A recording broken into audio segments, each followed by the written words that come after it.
Marcuse, en fait, je sais pas s'il a une ça parce qu'on l'appelle le prince du Mur, parce qu'il aborde l'atmosphère. C'est très bien, j'avais ouvert deux pour plus de l'année, des ouvrages.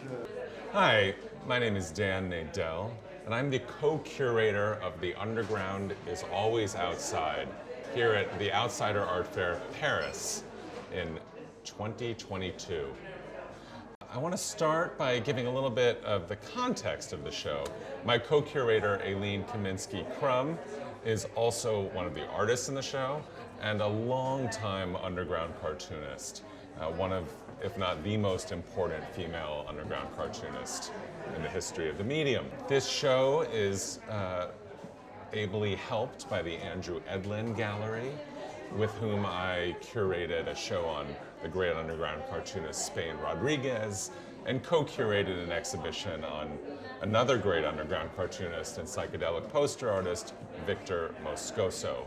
Andrew Edlin Gallery and the Outsider Art Fair, which in the New York iteration recently had a show of psychedelic art, is really trying to expand the category of outsider art to encompass not just biographical details or geographic details, but the idea of outsider to the mainstream, outsider to the sort of the larger art industry. So what you see here in this show is people who were not only outside art history, but often outside their own medium's history, that is cartooning. Aileen and I really wanted to focus on two categories. One is the pioneering female underground cartoonists that she came up with and then in some cases mentored, and the small group of cartoonists in San Francisco in particular who were sort of around Aileen and her husband Robert Crumb in the mid-1970s, and really includes some of Aileen's closest friends, compatriots, and mentees. So when we think of Aileen's collaborators and friends, of course, we think of Robert Crumb, with whom she did a number of collaborative works, comics that detail their life together and travails in California and then later France. We also think of the great Phoebe Glickner, who was just a teenage cartoonist when she first met Robert and Aileen. Aileen, she saw as sort of her fairy godmother. She worshipped Aileen's work, and really Aileen took her under her wing. Phoebe was also mentored by Aileen's very close friend, Diane Newman.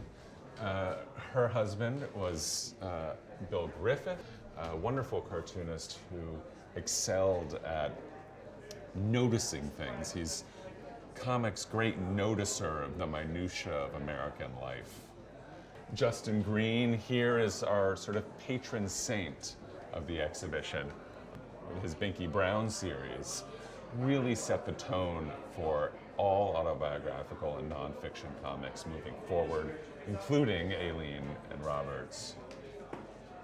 And in this vitrine, we have some wonderful examples of comic art, including this great 6-page story by Willie Mendez. Willie Mendez is a pioneering underground cartoonist, came out of New York and quickly moved to Northern California. Her stories are really sort of fantasias of commune life in the wilderness of upper Northern California, where hallucinogens roamed free along with dragons and people trying to really get back to the land and back to their dreams in the post-hippie era of the early 1970s. We also have this extraordinary piece by Jay Kinney and Rory Hayes. Rory Hayes is considered the Henry Darger of underground cartoonists. Even for the underground, he was considered outside. We also have the great Rick Griffin. He was one of the members of ZAP, and of course ZAP is also represented very nicely by these two ZAP jams. Zap, of course, was the pioneering anthology title started by Robert Crumb in 1968. Zap had 7 cartoonists in total, and very often they would get together and jam together like musicians, drawing on each other's panels, creating a comic all in one sitting. And we have 2 examples here.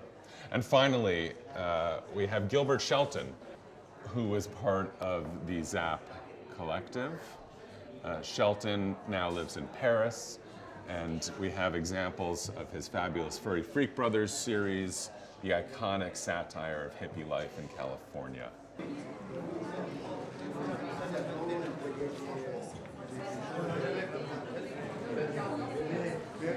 c'est un peu naïf, il y a un naïf particulier en fait. Je sais pas si naïf que ça, parce qu'on l'appelle le prince du retard, parce qu'il aborde l'atmosphère. C'est un très vrai, j'avais ouvert deux cours plus de l'année, avec des ouvrages.